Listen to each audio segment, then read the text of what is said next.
আমাদের এই এসএমই ফাউন্ডেশনে উদ্যোক্তা 60% নারী।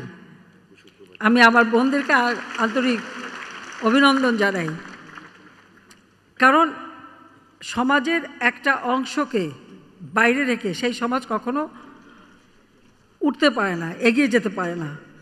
তা আমাদের দেশে নারী পুরুষ সকলকেই যদি আমরা উদ্যোক্তা হিসেবে তৈরি করতে পারি, তাহলে সমানভাবে দেশটা দ্রুত উন্নত হবে, এটাই আমরা বিশ্বাস করি। এটা জাতির পিতাও বিশ্বাস করতেন। তিনি বলতেন যে একটা মেয়ের অধিকার তখনই প্রতিষ্ঠিত হবে যখন সেই মেয়ে নিজের পায়ে দাঁড়াতে পারবে, নিজে আর্থিকভাবে স্বাধীনতা পাবে, নিজের অর্থ উপার্জন করতে পারবে, তো সমাজে সংসারে তারই সম্মানটা থাকবে। এই জন্য নারী উদ্যোক্তা আমাদের দরকার। অবশ্য এখানে আরেকটা কথাও বলতে পারি, যেহেতু আমরা নারী উদ্যোক্তাদের জন্য বিশেষ সুবিধা দিচ্ছি, এসএমই ফাউন্ডেশনেও বিশেষ সুবিধা দেওয়া হচ্ছে, তাহলে তো আমি মনে করি যে আমাদের পুরুষরাও ঘরের বোন নামে বা বোনের নামে কারো নামে এই এসএমই ফাউন্ডেশনে যুক্ত হতে পারেন।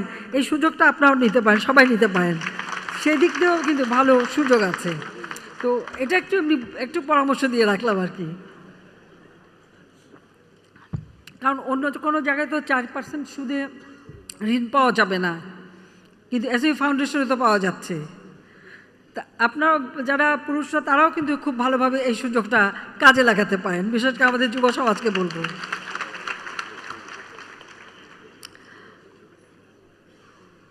আমরা চাই যে আমাদের শিল্প খাতে আরও উদ্যোক্তা সৃষ্টি হোক, যা আমাদের অর্থনীতিতে ভালো অবদান রাখবে। আজকে 2007-08 অর্থবছরে জিডিপিতে শিল্প খাতের অবদান ছিল মাত্র 17.77%।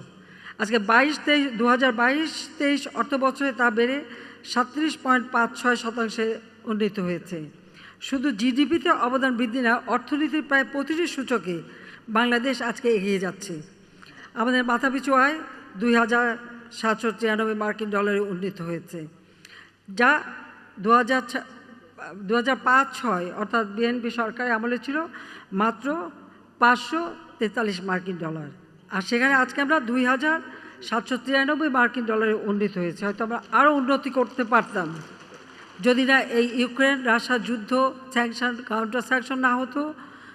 আজকে এর কারণেই অনেকটা, তার উপর কোভিড-19 অতিমারি, সমস্ত কাজ বন্ধ, রপ্তানি বন্ধ, আমদানি বন্ধ, এই যে স্থবিরতা সারা বিশ্ব অর্থনীতিকে আজকে মূল্যস্ফীতি এবং নানা রকম সমস্যার সৃষ্টি করেছে। বাংলাদেশও কেবল আমরা এগিয়ে যাচ্ছিলাম, সেখানে আমাদের এমনকি মাথাপিছু আয় আমরা কিন্তু আরও বৃদ্ধিও করেছিলাম, কিন্তু এই ধাক্কাটা আজকে আমাদের উপরে এসে পড়েছে। এর সাথে আবার যুক্ত হয়েছে, আপনারা দেখেছেন যে প্যালেস্টাইন গাজায় কিভাবে ইহুদিরা গণহত্যা চালাচ্ছে, তার এরপর পণ্য পরিবহন, সঞ্চালন, বিদেশের প্রত্যেকটা জিনিসের দাম যেগুলো আমাদের আমদানি করতে হয় সব কিছুর দাম বেড়েছে, যার একটা প্রভাব আমাদের দেশে পড়ছে, যেটা মূল্যস্ফীতিতে বিরাটভাবে বাধা সৃষ্টি করছে। মূল্যস্ফীতি বৃদ্ধি পেয়েছে, যদিও এটাকে আমরা আরও নিয়ন্ত্রণ করবার আপ্রাণ চেষ্টা করছি। সেটা একমাত্র করতে পারবো যত আমরা নিজস্ব উৎপাদন বাড়াতে পারবো। আমরা চাই আমাদের দেশটা আরও এগিয়ে যাক। আমরা আমাদের শিল্প খাতকে পরিবেশ বান্ধব করতে চাই, কারণ শিল্প খাত একান্তভাবে পরিবেশ বান্ধব হওয়া উচিত। যারা যেখানেই কোনো শিল্প গড়ে তুলবেন অবশ্যই লক্ষ্য রাখবেন যে আপনার এই শিল্পের বর্জ্য যেন নদীতে না পড়ে, পানিতে না হয়, আমাদের পানিতে যেন কোনো রকম পলিউশন না হয়, মাটিতে পলিউশন না হয়, সেদিকে বিশেষভাবে দৃষ্টি দেওয়ার জন্য আমি অনুরোধ জানাচ্ছি। কারণ আমাদের দেশের আসলে জনসংখ্যার দিক থেকে ভৌগোলিক সীমারেখায় অত্যন্ত ছোট, জনসংখ্যার দিক থেকে বিশেষ বড়। সেই ক্ষেত্রে আমাদের নিজেদের দেশের পরিবেশ, নিজেদের দেশের সব কিছু অত্যন্ত পরিকল্পিতভাবে হওয়া উচিত, স্বাস্থ্যসম্মত হওয়া উচিত, সাথে সাথে জলবায়ুর অভিঘাত থেকে যেন আমরা ক্ষতিগ্রস্ত না হই সেদিকে সকলকে দৃষ্টি দিতে হবে। শিল্প আমাদের গড়ে তুলতে হবে, কিন্তু শিল্প বর্জ্য ব্যবস্থাপনা অবশ্যই সকলকে করতে হবে এবং সেটা মেনে নিতে হবে। সামান্য একটু কেমিক্যাল ব্যবহারের ওই পয়সাটা বাঁচাতে যে দেশের সর্বনাশ, সাথে সাথে নিজের সর্বনাশটা কেউ করবেন না, সেটা আমার অনুরোধ থাকলো। কারণ আমরা তো চাই শিল্প গড়ে উঠুক, কিন্তু পাশাপাশি এই দিকটাও দৃষ্টি দিতে হবে। আমাদের যারা কি শ্রমিকরা কাজ করে তাদের দিকেও সকলের আন্তরিক হতে হবে। আপনি যদি বেশি কাজ চান তাহলে তাদেরকে সেই কর্মপরিবেশ তৈরি করে দিতে হবে।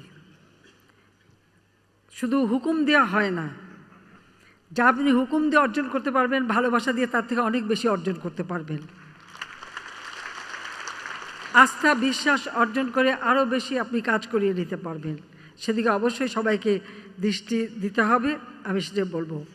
কারণ কর্ম পরিবেশ তৈরি করা, শ্রমিকদের যারা শ্রম দেবে তাদের নিরাপত্তা নিশ্চিত করা, তাদের জীবন মান যাতে উন্নত সেদিকে দেখা, সেগুলো দেখতে হবে সকলকেই। তাহলেই আপনি আরও বেশি কাজ নিতে পারবেন।